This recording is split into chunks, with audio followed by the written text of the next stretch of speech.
Now we continue with example 6.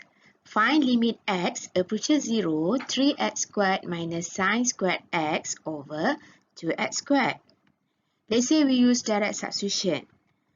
From the given question here, we replace 0 into variable x here.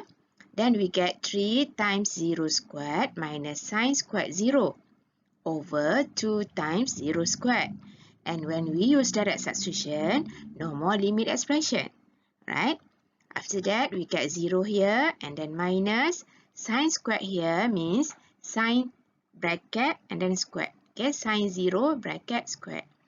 And sine 0 equals to 0. So 0 squared equals to 0. So we get 0 minus 0 over 0, which is equals to 0 over 0. And this is indeterminate. So this is error. Okay, so in this case, we need to use squeezing theorem. Okay, we cannot use direct substitution, right? As I said before, to solve this question, we need to use the squeezing theorem because the answer gives 0 over 0 when we use direct substitution. Right, when we start to use squeezing theorem, we need to identify the argument of sine. Okay, so from here, the argument of sine equals to single x. So means that we need to refer squeezing theorem limit x approaches 0 sine single x over single x, which is equals to 1. Right?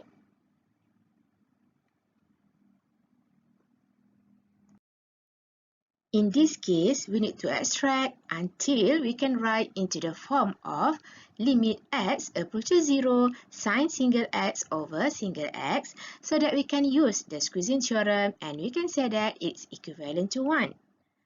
Right, from the given question, first we separate the fraction like this, right?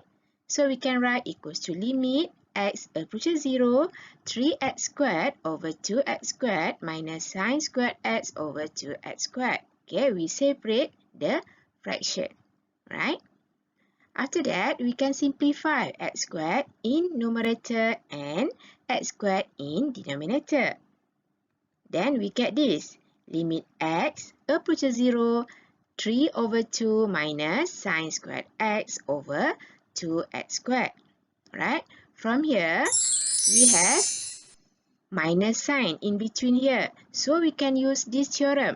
Limit x approaches a, fx plus or minus tx. Okay, in between here is plus or minus sign, right?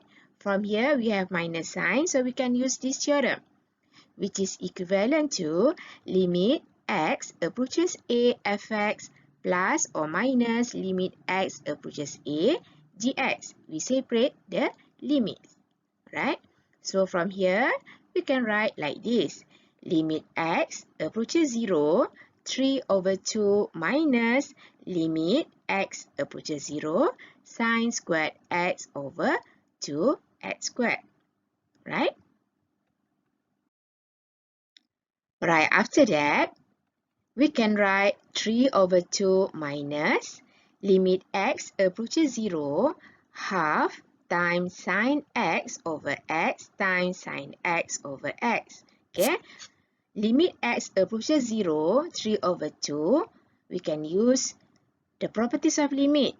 When we have limit x approaches a for any value, any constant, it is equals to the given constant. Okay, from here we have 3 over 2, right?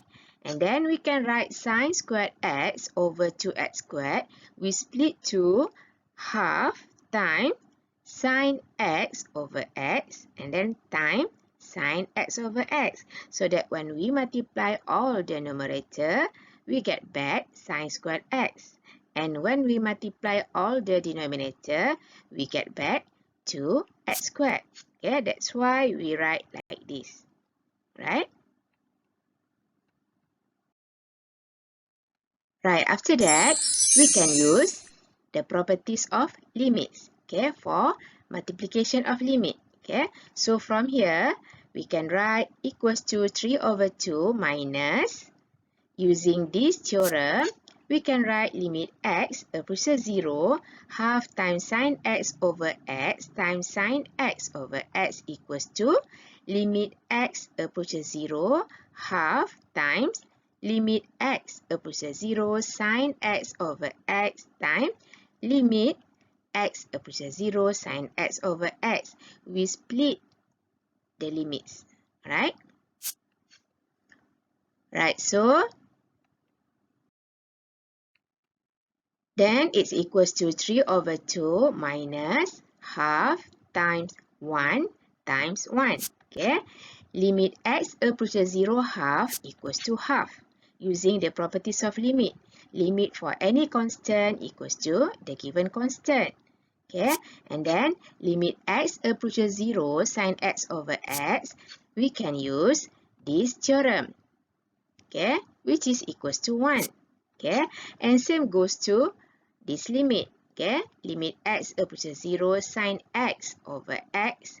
We use this theorem, so we get equals to 1. Right? Then we have 3 over 2 minus half equals to 2 over 2, and we simplify, so the final answer equals to 1. Alright? Got it? Coming up next, limits at infinity. If you like this video, you can subscribe. Thank you for watching. Stay tuned. Bye. Assalamualaikum.